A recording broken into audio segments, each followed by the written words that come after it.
많이 나왔습니다. 바울이 로마에다가 로마 교회죠, 그죠? 로마 교회에다가 편지를 쓴 목적이 뭐라 그랬죠? 우리가 읽은 것 중에서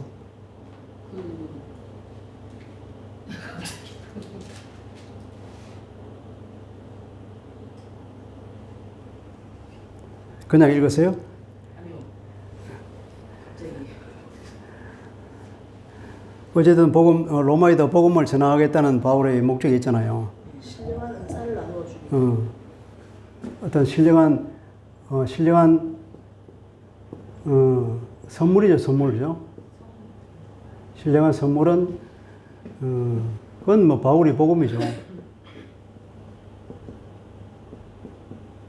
바울이 로마 교회에도 내가 복음을 전해서 로마 교회도 열매 맺기를 원한다. 거기도 내가 복음을 전하기를 원한다. 그럽니다. 그런데 바울이 여러 번 로마 교회로 가려고 했는데 길이 막혔다 그랬죠. 그죠? 그러니까 바울의 마음에는 로마에 가고 싶은 마음이 강했던 것 같아요. 근데 로마 교회는 어떤 교회인가? 로마는 바울이 설립한 교회가 아니죠. 그죠? 바울은 로마에 그때까지 한 번도 전도 여행을 간 적이 없습니다. 그러니까 로마는 바울이 세운 교회가 아니죠. 로마는 어떻게 보면 자생적인 교회였을 것입니다. 그러니까 추측하기로는 사도행전 2장에 보면 그 성령 강림 사건이 있잖아요. 성령 강림 때에 그때 유대 6월절입니까? 오순절이죠. 오순절 명제를 지키기 위해서 전 세계에서 유대인 디아스포라들이 이제 예루살렘에 와서 그 명제를 지냈는데 거기 보니까 로마에서 온 사람들이 있다 그래요. 로마에서도 온 사람이 있고 그 사람 로마에서 온 유대인, 그죠? 로마에서 온 유대인과 또 그때는 유대교로 개종은 하지 않았지만 유대인들이 전도를 해서 유대교에 관심이 많고 그 회당에 나와서 하나님께 예배를 하는 그런 사람들이 있었다 그래요. 그러니까 유대인이 되려면 유대교로 들어오려 그러면 할례를 해야 되잖아요. 할례. 그러니까 율법의 상징인 남자는 할례를 하고 그 음식에 관한 그런 규례를 다 지켜야 되는데 보통 할례는 잘 못한단 말이에요. 그래서 유대교에 관심은 있지만 내가 유대인까지는 못하겠고 하는 그런 사람들이 있다고. 그런 사람을 주로 하나님을 경외하는 사람이라고 불렀어요. 그래서 영어로 말하기는 이제 이렇게 쓰죠. God fearer라고 이렇게 이제 하나님을 경외하는 사람들이다. 이제. 근데 그런 하나님을 경외하는 사람들과 유대인들도 많이 왔단 말이에요. 그 오순절 명제를 지키기 위해서. 그런데 그때 그런 성령 강림을 경험했지 않습니까? 그리고 그때 바울이란다 그 베드로가 설교를 했는데 한목에 뭐 3,000명씩이나 들어왔다 그랬잖아요. 한번 우리가 볼까요? 사도행전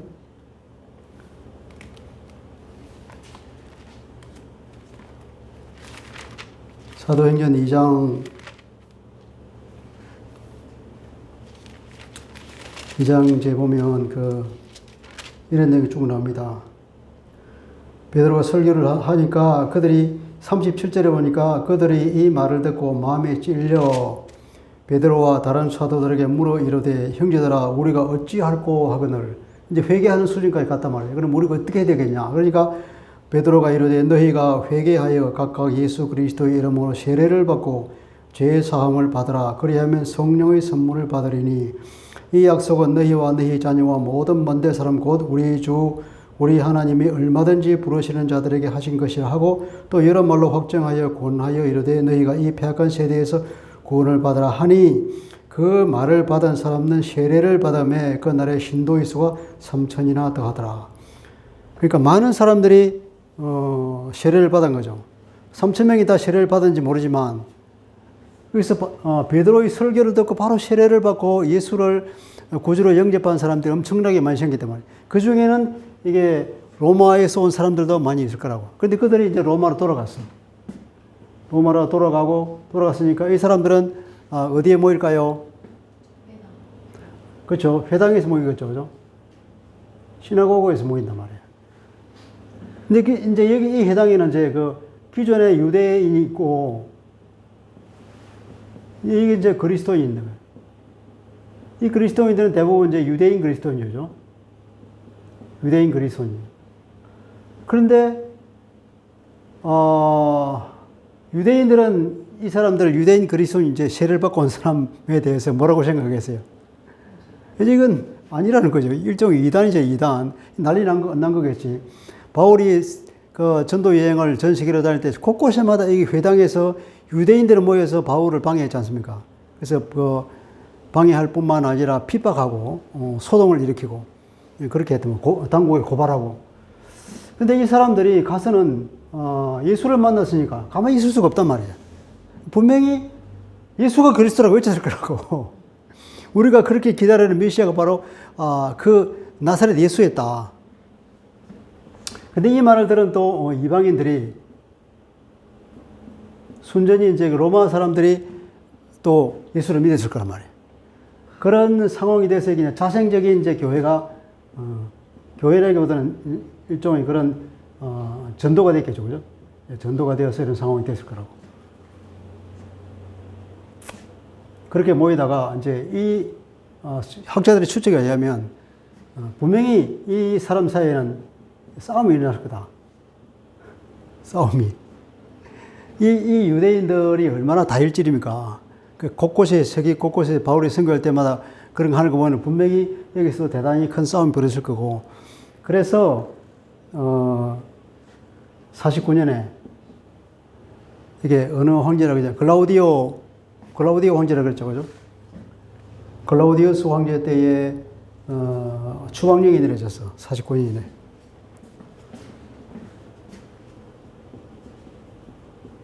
추방령. 누구를 추방했냐면은, 여기서 싸우는 사람들은 누가 싸웠죠, 전부 다?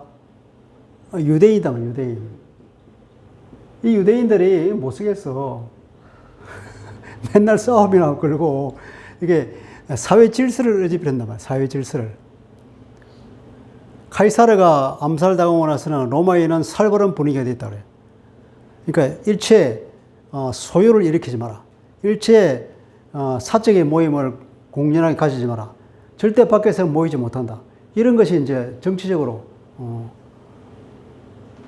일체 밖에서 누군가 모이지를 못하는 거예요. 그러니까 유대인들은 특별히 시나고그에 모이게 해주는 그런 특권을 누렸는데 이걸 보니까 이 유대인들도 안 되겠어. 유대인들 다 로마에서 밖으로 나가라.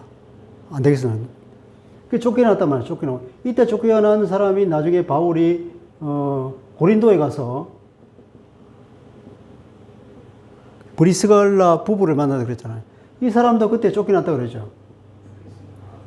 이때 쫓겨나가지고 고린도로 가서 바울을 만나서 함께 동력했다고 그러는데 이게 이때 추방령이 내려지고 그 이후에 54년도에 이제 글라우디오 황제가 죽고 항상 그 명령을 내리면 그 사람이 죽으면 그 무효가 되는가 봐요. 새로운 황제가 들어서고 나서 이게 무효가 되고 있는 사람들이 다 이제 돌아왔단 말이야. 다.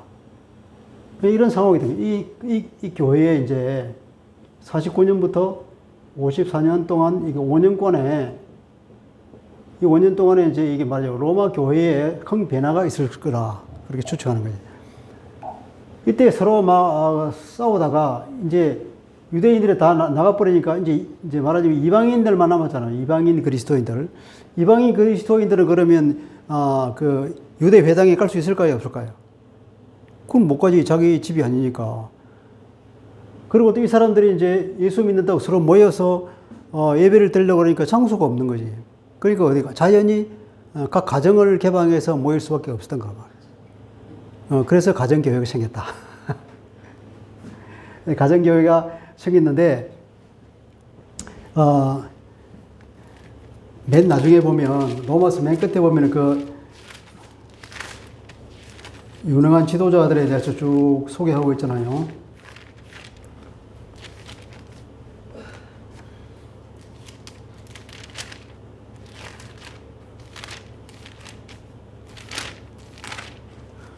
음, 16장에 그 나오는데 3절에 보니까 너희는 예수 그리스도 안에서 나의 동력자들인 브리스가와 아굴라에게 문안하라.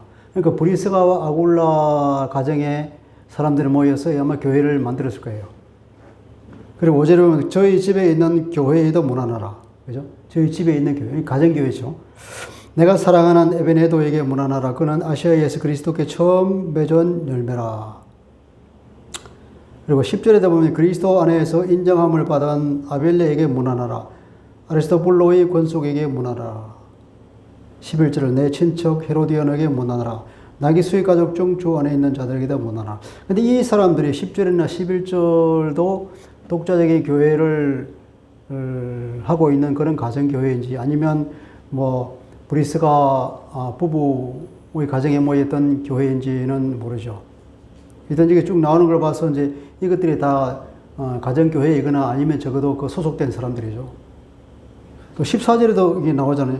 아순그리드와 볼레곤과 흐메와 바드로바와 흐마와 그들과 함께 있는 형제들에게 문안하라. 이게 또 별도의 교회인 것 같고 15절에도 빌롤로고와 율리아와 또 네레오와 그의 자매와 올름바와 그들과 함께 있는 모든 성도에게 문안하라. 이것도 그 가정교회라고 볼 수 있겠죠. 그러니까 로마서 16장에 나와 있는 그 이름만 하더라도 최소한 3개 교회, 안 그러면 5개 교회가 로마서 16장에 언급되고 있단 말이에요. 5 가정 내지는 6 가정이 3 가정이 정도가 16장에 언급되고 있는 그런 가정교회로 되어 있다는 거죠. 근데 이 사람이 이제 유대인들이 추방되고 나서는 로마 교회의 주축들은 이제 이방인들이 주축입니다. 그죠? 유대인들이 다 없으니까 이제 이방인 교회가 됐다가 드디어 이제 54년에 이 사람들이 또 로마로서 이제 유대인 그리스도인들이 합류해서 이제 합류했는데 합류하니까 이제 어떻게 되냐면은 처음 절대적으로 이방인 교회가 많았다가 유대인 그리스도 점점 이제 합류하고 있는 그런 상황이니까 어쨌든 이방인 그리스도인이 좀 많았지 않냐 그렇게 되는 거죠. 어쨌든 이 유대인 그리스도인들이 들어오면은 이제 세력 균형이 옛날부터 싸웠으니까 이 사람들의 이 말소리가 이제 커진단 말이죠. 근데 이 사람들은 바울의 대적자라고 말할 수 있는 거죠. 갈라디아 교회에서 문제를 일으킨 사람들 다 유대인 그리스도인들이거든. 그러니까 유대인의 체질을 못 버리는 거라. 그러니까 율법을 버리지 못하는 거지. 율법을 지키면서도 예수를 믿고 예수를 믿어도 율법은 지켜야 된다. 그렇게 되는 거죠. 예수가 하나님이 보내신 메시아를 믿으면서도 율법을 떠나지 못하는 그런 온전치 못한 믿음을 가지고 있는데 바울은 그걸 분명히 자기가 너무나 확실히 깨달았으니까 그 깨달은 바 바울의 복음을 전파를 했는데도 불구하고 갈라디아 교회를 어지럽힌 사람들이 이 유대인 그리스도인들. 이 유대인 그리스도는 마찬가지로 로마에 돌아오니까 로마에 있는 교회가 복음에 대한 진리를 제대로 모를 거라. 그러니까 바울은 로마에다가 편지를 하는데 이왕에 편지를 할 바에는 복음을 분명히 제시하자. 그런 의미에서 편지를 쓰고 또 하나는 이제 아까 자기가 로마에 가고 싶은데 또 15장에 쭉 가고 15장에 가면 이제 자기가 로마의 지원을 받아서 스페인으로 전도를 하고 싶다는 그런 자기 의도를 내비치잖아요. 그러니까 바울이 참 이 편지를 쓴 시기는 이게 고린도였을 거라고, 고린도. 이제 3차 모든 선교를 다 끝나고 3차 선교를 끝나고 나서 마지막으로 예루살렘에 들어갈 때 그때 바울은 예루살렘에 가면서 뭘 가지고 왔죠? 헌금을 가져갔단 말이에요. 헌금. 이 헌금이 중요한 역할을 할 건데 이제 이방인들이 예수를 믿고 헌금을 거둬서 예루살렘에 있는 어려운 사람들 돕기 위해서 헌금을 가져간다. 이것은 이제 복음 안에서 하나가 되는 중요한, 그리고 또 그것을 받으면 예루살렘 교회가 이방인 교회를 승인한다는 그런 의미도 되고, 그러니까 바울은 그것을 굉장히 중요하게 생각한 거예요. 말하자면 복음 안에서 하나가 되는 그런 의미를 가지고, 그래서 이 헌금을 가지고 예루살렘에 갔다가 자기가 그 이후에 자기는 이제 로마를 갈 생각이라고. 로마에 가서 그들과 어느 정도 사귀고 나서 로마인들의 파송을 받아서 자기는 스페인으로 이제 전도를 하겠다. 이런 계획이 있었던 거죠. 그런 계획을 가지고 편지를 썼는데, 그러니까 고린도에서 쓸 거란 말이에요. 고린도는 그때 마침 고린도에 문제가 많아서 막 에베소에서 편지를 2번, 3번 보내고, 그리고 드디어 고린도에 와서 이제 다 화해하고, 그리고 한 석 달 동안 있다가 헌금을 다 모으고 이렇게 왔지 않습니까? 그 석 달 동안에 아마 쓴 거라고 추측을 하는 거예요. 로마서는 그때 쓰여질 거죠. 사람들 추측에 의하면 16장에 보면 가이오를 십주인 가이오라고 하는 말이 있는 걸 보면 아마 가이오 집에서 기식하면서 편지를 썼을 거다. 그렇게 추측하죠.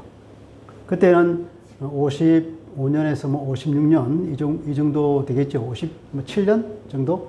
55년 전후 이때가 될 거라고. 그렇게 편지를 써서 자기가 로마 교회에 복음을 이렇게 분명히 제시를 하고, 그리고 나중에 찾아가서 그들과 교제를 나눈 뒤에 스페인으로 가는데 자기를 파송해 달라. 제2의 안디옥 교회가 되어 달라.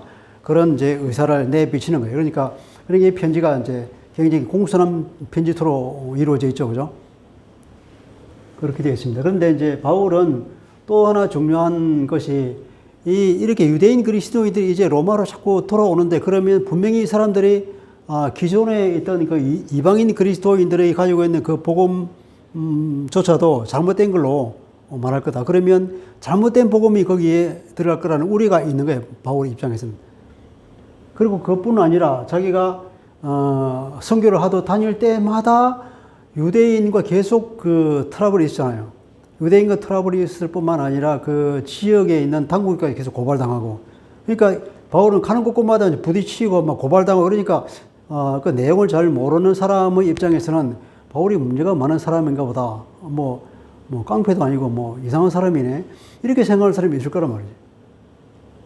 그러니까 또 이 사람들이 이제 그 로마에서 추방을 당해가지고 이제 소아시아로 간다든지 또 그 고린도로 간다든지 이런 지방에 흩어져 있으면서 바울이 선교했던 그 지역의 그 사람들도 만나봤을 거고, 그때에 또 그 바울을 그 대적하는데 주동했던 사람들도 아마 만나봤을 거고 그럴 거란 말이에요. 그러면 바울에 대한 욕을 얼마나 많이 했겠어요.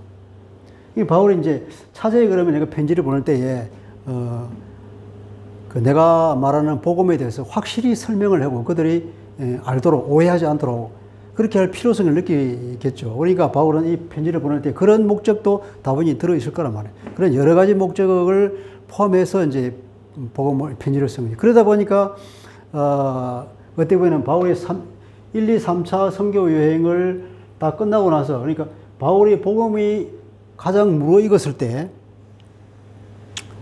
그리고 그 모든 상황을 다 고려해서 설명하는 거니까 자기가 그동안 느꼈고 깨달았고 하는 그런 것들 여러 가지를 다 고려해서 가장 완숙한 복음에 관한 변정서 내지는 어떤 교리에 관한 것, 이제 이라고 볼 수 있는 거죠. 그러니까 이 로마서가 가장 위대한 어떤 그 복음에 대한 변정이다. 이렇게 다들 얘기를 하고 있죠.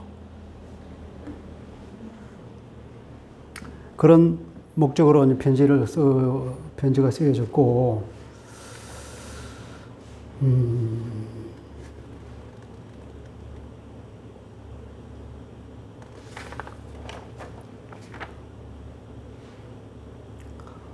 그러니까 고린도 교회에는 그런 유대인 그리스도인들과 이방인 그리스도인 사이에 갈등이 분명히 있을 것이다.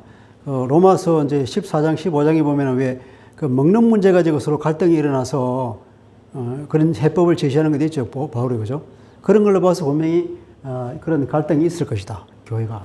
그래서 바울이 로마서에서 강조하는 게 뭐냐면 고린도 교회처럼 화합해라. 서로 받아라. 그러니까 이방인 그리스도인과 유대인 그리스도인 간에 이게 스킬 수 없는 벽이 생기는 거예요. 왜냐하면 유대인들은 얼마나, 이방인의 입장을 보면 얼마나 까다로워요. 완도사모. 이방인의 입장에서 볼 때 유대인들이 얼마나 까다롭겠냐고. 그들은 먹는 것도 엄청 가리잖아. 근데 절기도 엄청 많이 지키잖아요. 물론 이제 도덕적으로는 훌륭한 삶을 사는지 모르지만 일반 사람이 보기에는 너무 가까이 하기에는 먼 사람이야. 그리고 이 사람들도 마찬가지로 이 이방인들에 대해서는 내키지를 않아. 너무 막 이렇게 자기 그 율법에 찌들어 있기 때문에 이방인들 그 더러운 사람을 어떻게 만나? 늘 깨름칙하니까 먹는 문제, 특히나 먹는 문제 가지고 사람들은 뭐 만나서 먹고 마시는 게 일인데 거기서 교제가 이루어지는데 이 먹는 문제 가지고 너무 이게 까다롭게 구니까 이 유대인들 한번 추방당했잖아요. 그러고 나서 이방인 그리스도는 아이 잘 됐다 이 차제에 이제 유대인들이 안 들었으면 좋겠다 그런 말이 나 같아도 들었겠어. 근데 다시 돌아왔단 말이야. 돌아가지고 또 먹는 것 가지고 그러니까 서로 그것 때문에 알력이 많이 있을 거라 이 교회의 내가. 그러니까 바울이 서로 합하라, 서로 용납해라 하는 내용이 뒤에 많이 나온다. 교회의 화합을 위해서. 그럴 수밖에 없는 상황이 있었던 거죠. 그런데 로마 교회가 그런 문제가 분명히 있을 것이다. 그리고 바울의 대적자들이 거기도 많았을 것이다. 왜냐하면 로마서에서 나와 있는 그 바울의 그 변정이 내는 거 보면은 그 가상의 어떤 질문을 하잖아요.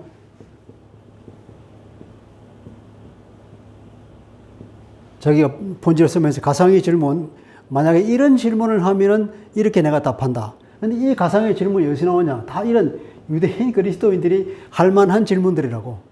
그죠? 읽어보면 그런 일이에요. 그래서, 로마서는 그런 어떤 사회적 정황과 어떤 역사적 배경, 그런 종교적 배경이 있을 것이다 하는 거예요. 자, 그러면 이제 그 전체적인, 구성을 한번 보고 오늘은 서론으로서 마치겠습니다.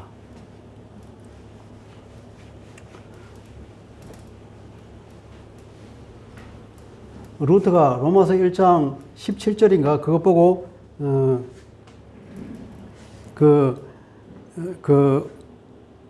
빠져나오지 못하는 죄책감에서 벗어나고 구원을 얻었다 그랬잖아요. 그 1장 이제 소개, 일장이 이제 서론이 되겠죠. 이제, 소개하는 말은 이제 15절까지, 16절, 17절은 이게, 바울이 앞으로 말할 복음의 핵심이라고. 그죠? 1장 16절, 10절 한번 읽어보시겠어요?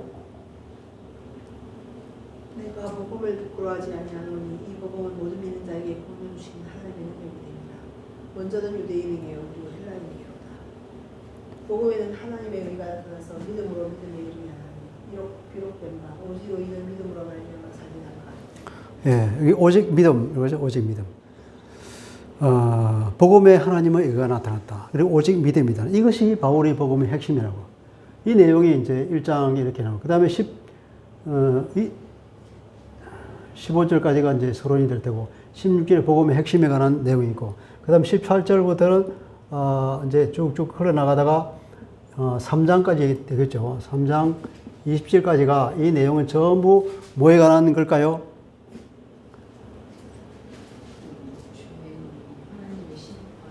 일장은 보면 전부 하나님의 진노 아래에 있는 인간의 죄인인 인간이 하나님의 진노 아래에 있다고 하는 내용이 1장부터 2장까지 다 나오잖아요. 그리고 그러면 이런 하나님의 진노 아래에 있는 사람이 이방인뿐이냐?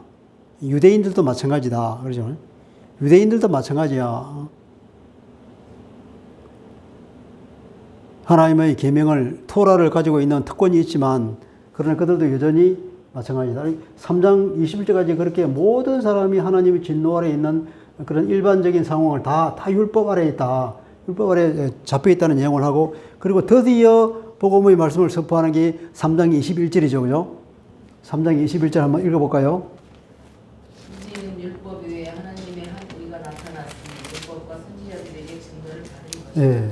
율법 외에, 지난번에 제가 말했죠. 율법 없이, 위자도 율법이지. 율법 이외에 하나님의 한 의가 나타났다. 여기서부터 이제, 바울이 말하는 복음에 대한 설명이 이제 변정이 쭉 흘러가는 겁니다. 이게 어디까지 가냐면 이제 8장까지 가는 거죠. 8장까지가 복음에 관한 변정이 이루어지는 겁니다. 사실은, 이 3장까지가 핵심이고 끝나는 거예요. 3장까지.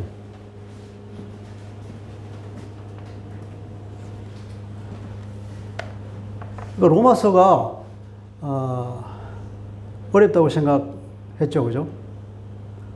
로마서가 말하고 있는 것은 우리 갈라디아서를 읽어봤기 때문에 갈라디아서에 나와 있는 내용이나 로마서에 나와 있는 내용의 핵심은 똑같은데 어디까지 하면은 3장까지 이제 복음에 대한 설명이 끝나는 거예요. 그리고 4장에 가면 그 복음이 아브라함의 설례에 관해서 얘기를 하고 있죠. 아브라함이 그런 설례가 있다. 그것이 4장 내용이고, 이제 5장부터 8장 마지막 절까지는 이제, 그렇게 해서 우리가 새로운 생명을 얻어서, 새로운 삶이에요. 새로운 삶, 혹은 뭐 어떤 소망, 미래의 소망, 이것이 이제 5장부터 8장까지 내용이지.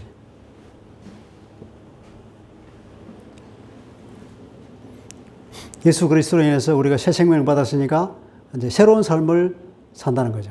그 새로운 삶을 살 때 중요한 원리들이 뭐냐 하는 게 이제 5장부터 8장까지가 쭉 설명이 나와 있습니다.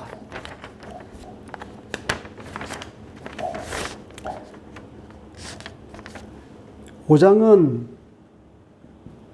보면 전반 1부터 11절까지는 그리스도인의 현재의 복이 뭐냐? 그리스도인이 누리는 복. 그죠? 그리고 미래의 소망. 5장 후반은 뭐냐면은 21절까지가 이제 그리스도의 통치. 그리스도의 통치에 관해서 말하고 있는 거예요. 이게 5장 내용이고. 6장, 7장에는 주로 뭐가 나오죠? 죄가 나오죠. 뭐죠? 죄 문제를 집중적으로 다루고 있습니다. 6장에서는 죄를 다루고 있는데 6장 전반부는 그 죄의 세력에 대한 죽음. 바울은 특별히 로마서에서 이 죄를 하나의 인격체로 봅니다. 하나의 그 파워로 본다고 해요. 파워. 능력을 가진 것. 인간을 지배하는 그 죄의 지배라고 그래요. 죄를 통해서 인간을 지배하는 파워를 가진 인격체로 이렇게 바울은 표현을 많이 하고 있습니다. 그래서 6장의 전반부는 죄의 세력에 대해서 우리가 이미 죽었다. 율법과 죄와 죽음. 율법을 통해서 우리가 죄인인 것이 드러나고 그 율법의 정죄의 기능에 의해서 우리가 죽음까지 간다는 거죠. 저주받는 거죠. 그런데 이 육체를 통해서 죄가 역사를 하는데 이 죄로부터 해방을 받는 방법이 뭘까?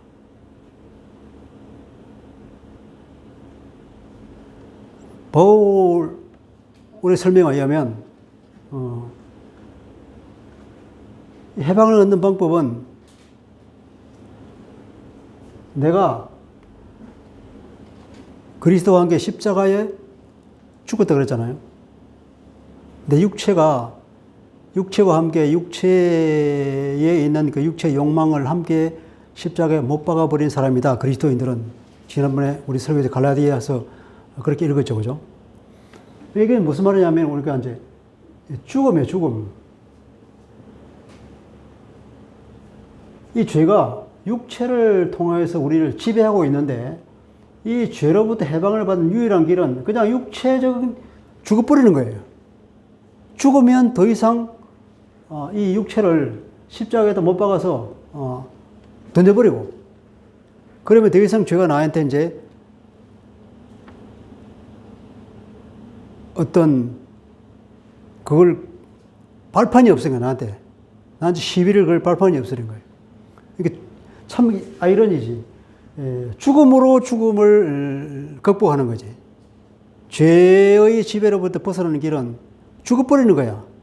그러니까 그리스도가 나를 대신해서 죽었는데 그 죽음을 나의 죽음이라고 인정하는 사람에게는 그러한 은혜가 주어진다는 것입니다. 자유가, 죄로부터의 자유가. 그래서 십자가라고 하는 것이 중요하다는 거예요. 그리스도의 십자가가 대표성에 의해서 내가 그것을 나의 것으로 수용하고 나의 주님으로 내가 인정할 때에 그러면 나도 역시 십자가에서 죽었고 더 이상 내가 죽어버렸기 때문에 죄가 나를 주장하지 못한다. 그래서 나는 죄의 지배로부터 이제 성령의 지배로 바뀌는 겁니다. 그리스도의 지배로. 이게 그리스도의 지배지. 그렇게 죽음을 죽고 나서는 이제 6장 하반, 이 전반과 후반에는 이제 그러면 그렇게 해서 하나님 앞에서 이제 사는 것이다. 이것이 6장 내용이고. 7장 전체는 뭐, 이것도 7장도 마찬가지로 이제 율법에 대해서, 율법과 죄. 오라나는 공고한 자로 다는 거 있죠, 그죠? 그 내용이, 이게 죄의 지배에 대해서, 죄의 지배가 얼마나 집요한 것에 대해서 얘기가 나고, 이제 8장이 클라이막스죠, 그죠? 8장 1에서 17절은 이제 성령 안에서의 새로운 삶입니다. 이건 성령 안에서.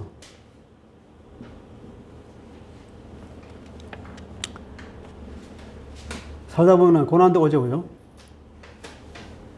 고난이 오지만 우리에게는 소망이 있다 하는 것이고, 마지막 31절에서 39절은 이제 하나님의 사랑이 얼마나 견고한가.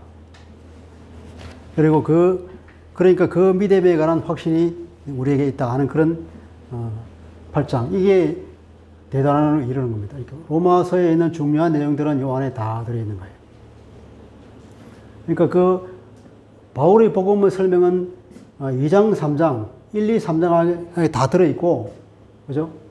4장은 아브라함의 케이스를 한번 얘기하고 있는 거고, 그 다음에 5장에서 8장까지는 이제 이런 그리스도 안에서 우리가 새로운 생명을 얻은 사람들은 어떤 삶을 살아가느냐, 죄는 또 우리가 어떤 공격이 있느냐, 그 죄로부터 해방을 받기 위해서 우리가 어떤 마음가짐을 가져야 되느냐, 하나님의 사랑이 얼마나 끈질기게 우리를 잘 이렇게 보호해주고 있느냐, 얼마나 우리가 든든하냐, 이런 내용들을 쭉 이제 설명하고 아주 우리가 자신을 가질 수 있도록 설명하고 있는 거예요. 이게 복음의 핵심이고, 나머지는 이제 그거죠.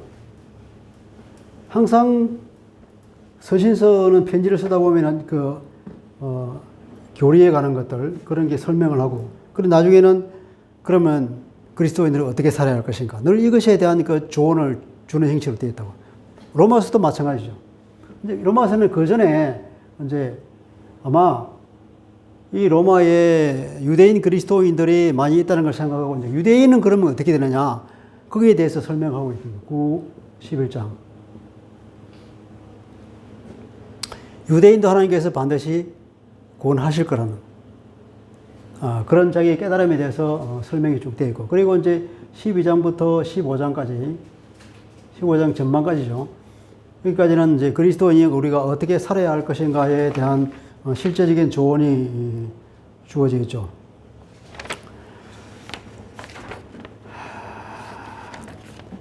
(15장) 13절까지는 그리스도인의 그 순종의 삶을 살아라. 순종의 삶을 살 때 여기 공동체적인, 항상 그리스도인들은 모여서 공동체를 이루는데, 공동체를 이루자면 서로 연합을 해야 된다. 연합. 분리하고, 그제 자기 이익을 쫓아서 남을 적대하고, 그렇게 해서 이렇게 교회를 막 갈라뜨리고 이런 걸 절대 하지 말라는 거예요. 그게 그렇게 할 수 있는 방법은 사랑이라는 거죠. 공동체적인 순종, 사랑, 연합, 이것에 대해 강조를 하고 있습니다. 그리고 이제 15장 14절부터 33절까지는 개인 이야기죠. 개인 이야기. 자기가 두루두루 지중해 동쪽 지역은 다 자기가 두루두루 다 일루르기까지 복음을 다 전했다. 복음을 전했는데 성령의 능력으로 다 했다. 그리고 이제 이 헌금을 가지고 예루살렘에 데려갈 건데, 그 목적이 잘 성취되도록 자기는 걱정이 많은 거예요. 그걸 안 받아줄까 봐. 그러면 분란이 생기잖아요. 너희들 그 교회를 인정 못해. 이 아까 유대인 그리스도인들은 사실은 48년인가요? 48년에 그 예루살렘 공회의가 있지 않습니까? 이 문제 때문에.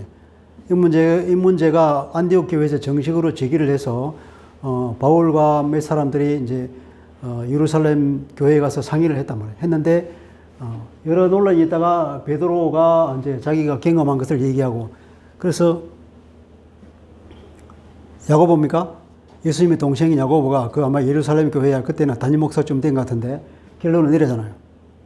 이방인들에게 율법의 의무를 지우지 말자. 그렇게 결정이 된 거예요. 결정이 됐는데도 불구하고 이 유대인 그리스도인들은 이걸 마음으로 수용을 못해. 수용을 못하는 거지. 그렇게 해서 늘 이제 문제가 되는 얘기인데. 그래서 이 헌금을 전하는 것이 바울은 그렇게 이제 문제가 되는 거예요. 그렇게 이 헌금을 받아서 우리가 서로 연합하고 서로 인정하면 얼마나 좋겠냐. 그런 생각을 가지고 이제 헌금을 가지고 가는 거예요.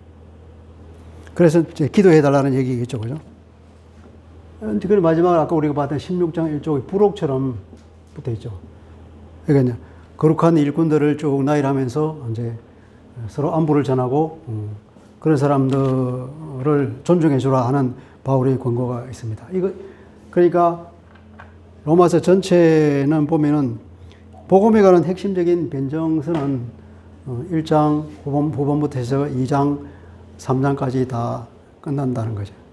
그것이 가장 중요한 내용이고, 그리고 그 이후에는 우리가 그리스도 안에서 새로운 생명을 받은 사람이 우리가 어떻게 살 것인가 하는 것에 관해서 설명이 나와 있고, 그리고 그러면 유대인들은 어떻게 구원을 받을 것인가 그에 관한 설명이 있고, 그리고 일상 우리가 우리의 삶에서 어떻게 그리스도의 향기를 나타낼 것인가 하는 데 관한 권고가 나머지 내용일 것입니다. 기도하겠습니다. 거룩하신 하나님 아버지, 오늘 우리가 로마서를 공부하기 시작했습니다. 로마서 안에 담겨져 있는 하나님의 그 놀라운 메시지를 우리가 깨달으며 우리가 은혜를 받고 또 마음의 안식을 얻고 담대함을 얻고자 합니다. 바울이 로마 교회에 쓴 편지에서 자기가 그동안에 깨달았던 그 완숙된 복음의 변정서를 보내고, 그리고 그 그리스도 안에서 새로운 생명을 가진 사람들이 어떻게 살아야 할 것인지, 율법과는 어떤 관계가 있고 죄와는 어떻게 관계가 있으며 우리가 하나님의 사랑을 얼마나 든든히 받고 있는지 조목조목 설명하고 있는 것을 기대합니다. 그리고 우리가 일상생활에서 어떻게 그리스도의 향기를 나타내고 어떻게 이 땅 가운데에서 하나님의 나라를 형성해 나가는 그런 하나님의 자녀로서 그리스도의 제자로 살아갈 것인지를 기대합니다.